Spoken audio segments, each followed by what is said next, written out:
When the chief priests came to Pilate, they demanded him not to write the inscription, the King of the Jews, but temper it down to, he said, I am King of the Jews.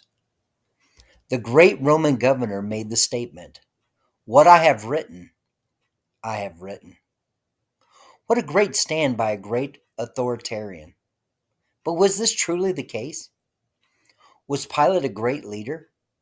Was he this strong authoritarian? Scholars have debated Pilate's role in Jesus' crucifixion.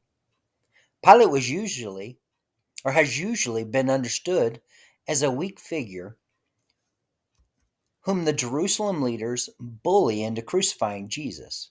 We read in the Bible that emphasizes this point. When Pilate says of Jesus, what evil has he done? Why did he cave in?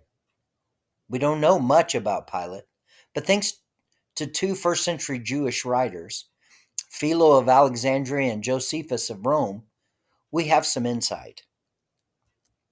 The Jews blackmailed Pilate on this day. Pilate's past threatened him with being rescinded by Rome. He made three mistakes already and knew if he didn't listen to the crowd, he would not only lose his job, but also his life. He was even urged by his wife to have no part or anything to do with this man, Jesus. But what were his mistakes? His first mistake was when he ordered his troops to encamp in Jerusalem and sent them into the city with images of the emperor attached to their ensigns. Previous governors had understood that the Jews did not want an image of a ruler before them. God was their king. Pilate refused to remove the images. And when Pilate returned to Caesarea, the Jews followed him for 5 days. He ordered them to the amphitheater and told them if they didn't stop hounding him, he would kill them. The Jews bared their necks and told the soldiers to kill them. Pilate was unable to follow through. The second mistake involved the building of a much needed aqueduct. Pilate didn't have the money to pay for one, so he raided the temple treasury. When the Jews protested, he dressed his soldiers in plain clothes and armed the temple treasury. When he gave the signal, they attacked the mob of Jews, killing many of them. Pilate lost credibility and popularity.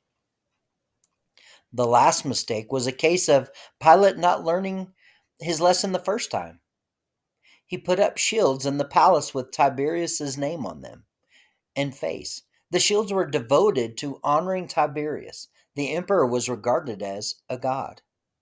Once again, the people were outraged at this, and this time they reported the matter to Rome. Pilate was ordered to remove the shields. Pilate wanted to do the right thing and free Jesus, but he couldn't upset the Jews one more time without losing his job. Ironically, two of his misdeeds were giving tribute to a king in the holy city. The Jews believed this dishonored God. They only obeyed God, and yet they said, away with him, crucify him. Pilate saith unto them, shall I crucify your king? The chief priests answered, we have no king but Caesar. John chapter 19 and verse number 15. What a man he was for shirking responsibilities. He turned Jesus over to the Jewish authorities and then to Herod.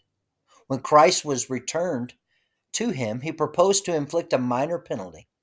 When he could not silence the cry of the mob for blood, he directed attention to Barabbas.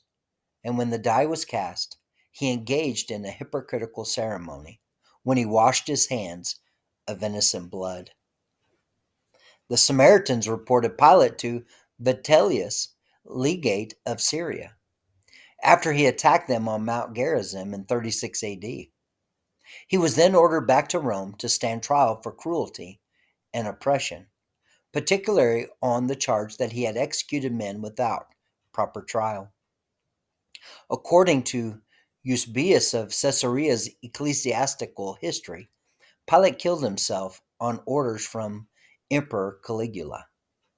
And now you know the conclusion of the matter.